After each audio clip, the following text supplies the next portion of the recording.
Jadi kalau sudah ditanggung, apakah orang yang berzina, melanggar hukum Taurat dengan melakukan zina, mencuri, membunuh tidak boleh dihukum? Enggak, itu tetap dihukum. Oh, apanya yang ditanggung Ya, kalau masih ada penghukuman? gini, eh bukan berarti kita diselamatkan terus kita berbuat semena-mena begitu. Kalau Maksudnya seandainya dia nggak tahu loh, dia nggak tahu, dan dia melakukan itu karena secara spontan dan dia melakukan itu.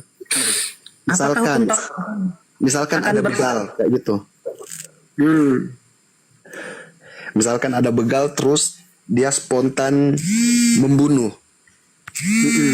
Atau kayak gimana? Dia belum begini bang, dia belum percaya Yesus, ya kan? Dia belum percaya Yesus nih. Terus dia membunuh, apakah masih dihukum? Atau begini, dia sudah percaya Yesus, tapi imannya masih lemah sekali. Terus ada masalah, tiba-tiba istrinya dicolek, langsung dibunuhnya orang itu. Ya Apakah dia berdosa kena? lah bang. Dia berdosa. Karena Apakah dia dihukum atau diampuni bang? ya Dihukum apa diampuni?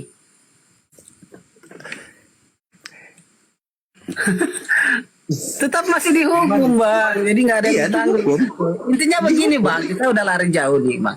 Gini, Yesus mengatakan bahwa tidak ada satu huruf kecil saja dari buku kitab Taurat yang ditiadakan, barang seiota pun, kata Yesus. Iota itu huruf paling kecil dalam dalam Greka Koine atau dalam huruf Yunani bang. Tadi sudah saya bacakan satu nafas hurufnya itu. Iota itu kecil, nggak akan dikurangi bang. Artinya tidak ada perubahan dalam penerapan hukum siapapun yang mengikuti Yesus. Dan Yesus menerapkannya dengan sempurna dalam kehidupannya sehari-hari sampai selesai pelayanannya sebagai hamba, sebagai utusan, sebagai suruhan.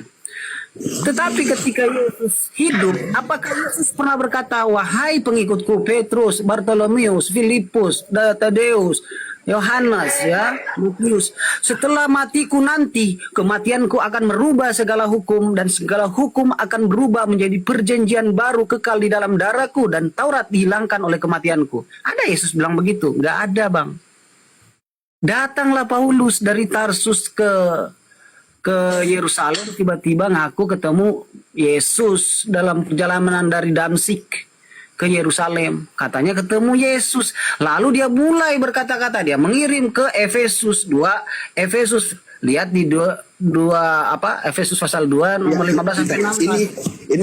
Ini yang jadi yang nanti aku tanyakan deh ke petinggi. Nah, gini aja untuk mempersingkat diskusi kita, Bang, diskusi yang sangat santai ini, untuk mempersingkat.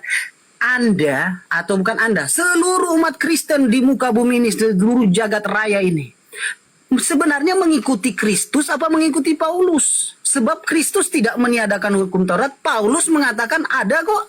Yesus tidak pernah mengatakan kematianku adalah itu yang ingin mau aku tanyakan, yang iya, gini loh, Bang. sebenarnya yang agak menjanggal gini.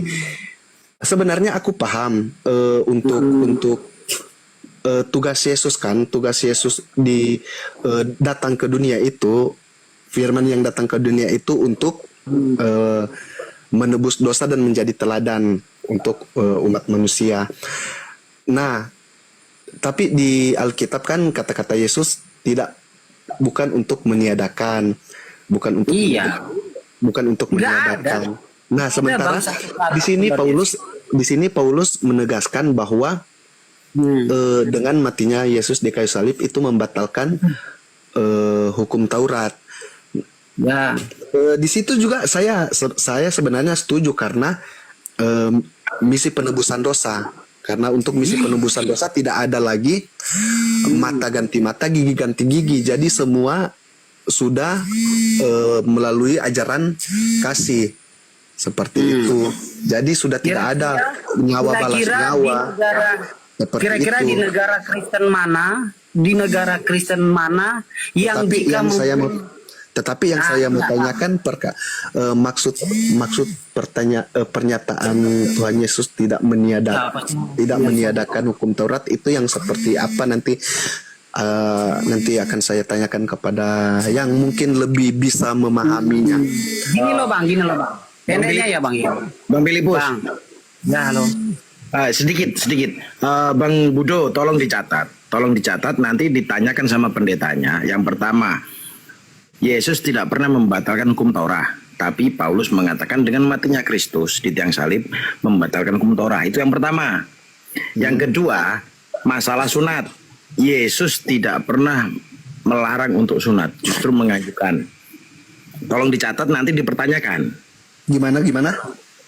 Dipertanyakan kepada pendetanya, nanti biar Bang Budo ini pinter. Jadi kalau ada pertanyaan, minimalnya bisa menjawab. Ya. Oke. Jadi maksud dari hukum perjanjian baru itu, Bang Budo berarti, Om Budo berarti adalah tidak ada lagi mata ganti mata, begitu? Artinya tidak ada lagi penghukuman atas dosa. Nah sekarang begini, maksud dari kematian Yesus, menurut Kristen, maksud kematian Kristus itu adalah agar Taurat ditiadakan. Menurut Efesus 2:15 juga kan, bahwa kematian Kristus meniadakan hukum Taurat dan diganti dengan hukum kasih di perjanjian baru, yaitu tidak ada lagi mata ganti mata, gigi ganti gigi, ya kan, dagu ganti dagu dan sebagainya. Sekarang pertinyi ini, jika Yesus mati karena itu, di mana negara Kristen yang mayoritas Kristen telah menerapkan hukum ini? Misalnya, saya kasih contoh, negara Kristen terbesar di dunia adalah satu-satunya adalah negara Vatikan. Negara teokrasi di dunia itu yang Kristen itu pun Katolik, itu adalah negara Vatikan. Ya, pemimpinnya namanya Sri Paus, yang adalah presiden sekaligus dengan pemimpin agamanya. Jadi dia teokrasi, oke. Apakah dengan hukum teokrasi, negara teokrasinya Katolik, apakah jika ada orang mencuri di Basilika Santo Petrus itu atau membunuh di Vatikan itu, apakah tidak akan dihukum? Kalau di negara itu saya tidak tahu Bang, tapi kalau di akhirat tetap jawaban dihukum.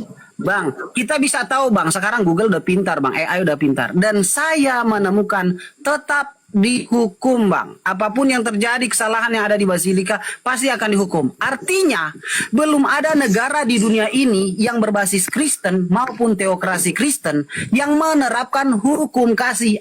Dan ini menandakan serta menjawab bahwa kematian Kristus nonsens alias tidak berguna.